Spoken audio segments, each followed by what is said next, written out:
दर्शकों नमस्कार। तारीख है आज 17 सितंबर 2025, दिन बुधवार।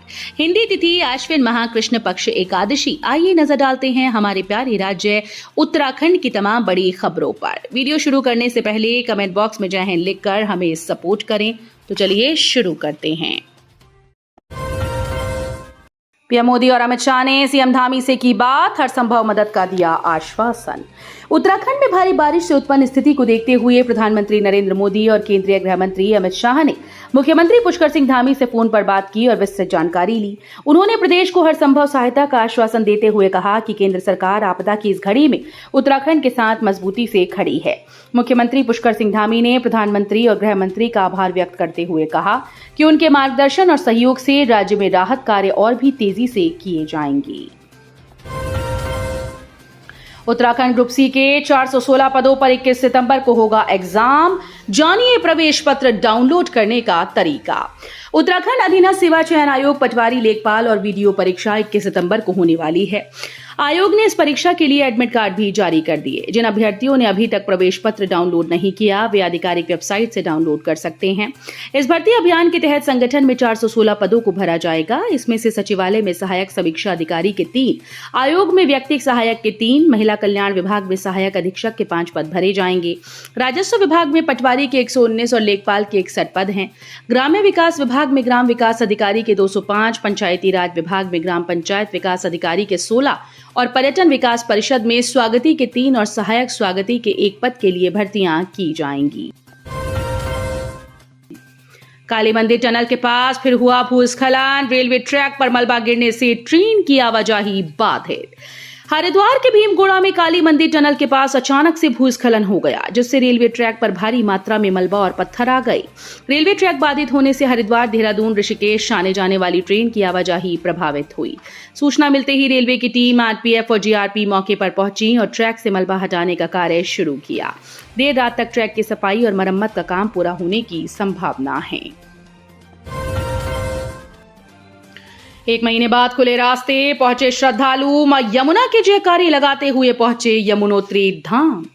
यमुनोत्री धाम की यात्रा को सुचारू कर दिया गया है। करीब 1 माह बाद रास्ते खुलने से श्रद्धालु भी मां यमुना के जयकारे लगाते हुए यमुनोत्री पहुंचे। लगातार बारिश के चलते लंबे समय से मार्ग बाधित थे।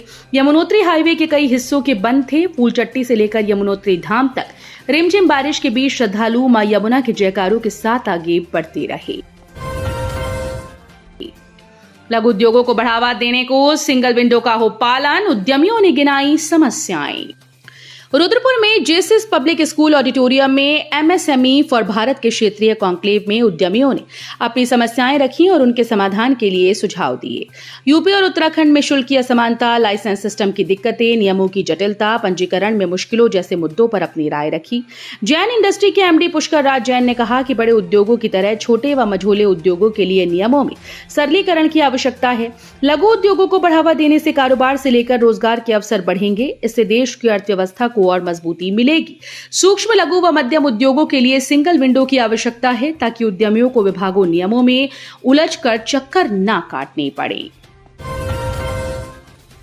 रुद्रपुर में पालतू कुत्तों के लिए कायदे तय होंगे। आक्रामक जानवरों को अलग रखने की होगी व्यवस्था।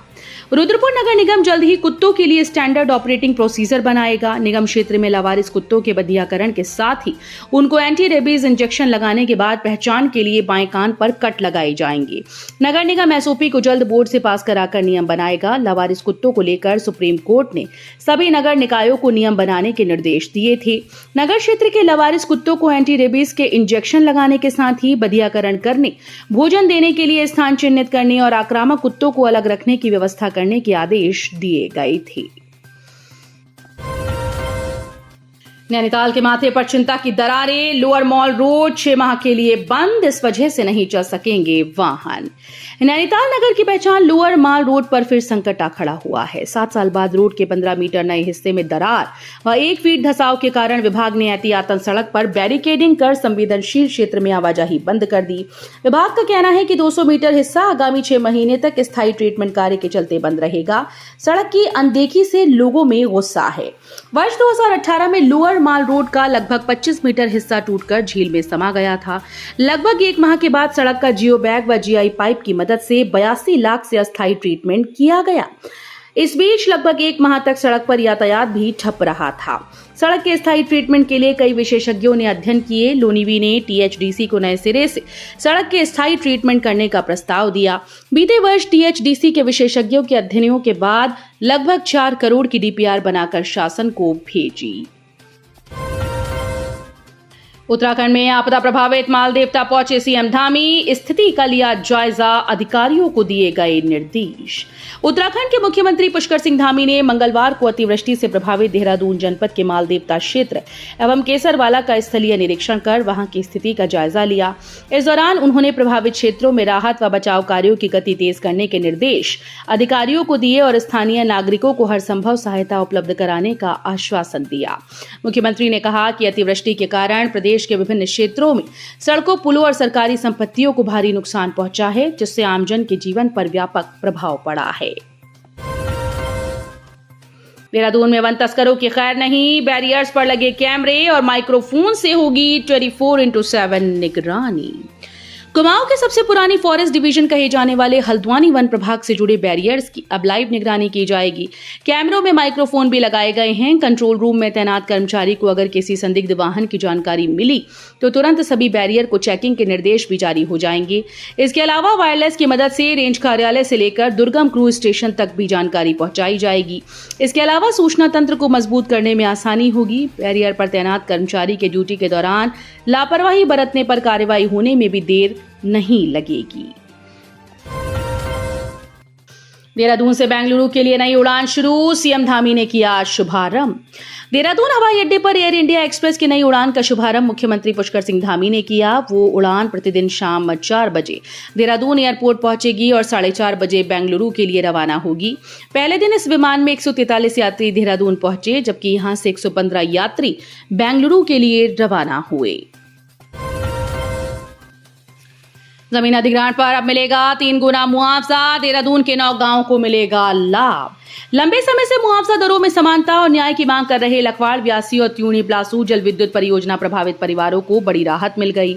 शासन ने देहरादून जिलाधिकारी सविन बंसल के प्रस्ताव पर मुहर लगाते हुए प्रभावितों को 3 गुना अधिक मुआवजा देने का निर्णय लिया। इस फैसले का सीधा लाभ देहरादून जिले के कालसी तहसील के 9 गांवों को मिलेगा। पिथौरागढ़ में भारी भूस्खलन, भरभरा कर गिरा एक मकान, मलबे में दबी महिला की दर्दनाक मौत। उत्तराखंड के पिथौरागढ़ जिले के डीडी हाट में भूस्खलन की चपेट में आने से एक मकान जमींदोज हो गया, जिसमें एक महिला की मौत हुई, जबकि कई मवेशी मलबे में दब गए। प्राप्त जानकारी के अनुसार पिछले 2 दिनों से लगातार हो रही बारिश के चलते डीडी हाट के लोहार गांव में जबरदस्त भूस्खलन हो गया, जिससे एक आवासीय मकान पूरी तरह से क्षतिग्रस्त हुआ। इस हादसे में मंजू गेड़ा 50 वर्षीय की मलबे में दबने से मौत हो गई। पौड़ी 16.45 ग्राम अवैध स्मैक के साथ 2 तस्कर गिरफ्तार, पुलिस ने चेकिंग के दौरान पकड़ा।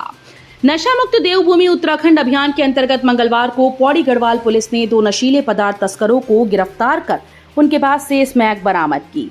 बरामद अवैध स्मैक की अंतर्राष्ट्रीय बाजार में अनुमानित कीमत लगभग 5 लाख रुपए है। पौड़ी के पुलिस अधीक्षक लोकेश्वर सिंह ने बताया कि नशा मुक्त देवभूमि अभियान के अंतर्गत सभी थाना प्रभारियों को अपने अपने थाना क्षेत्रों में अवैध मादक पदार्थों की तस्करी में लिप्त अभियुक्तों को चिन्हित करते हुए उनके विरुद्ध कठोर वैधानिक कार्रवाई किए जाने के निर्देश दिए गए, जिस क्रम में क्षेत्राधिकारी निहारिका सेमवाल के पर्यवेक्षण व प्रभारी निरीक्षक कोटद्वार रमेश तनवार के नेतृत्व में पुलिस और सीआईयू टीम ने संयुक्त चेकिंग में बीईएल रोड के पास 2 मोटरसाइकिल सवार युवकों को रोका। तो ये थी उत्तराखंड की बड़ी खबरें। हम मिलेंगे अगले बुलेटिन में, तब तक के लिए धन्यवाद।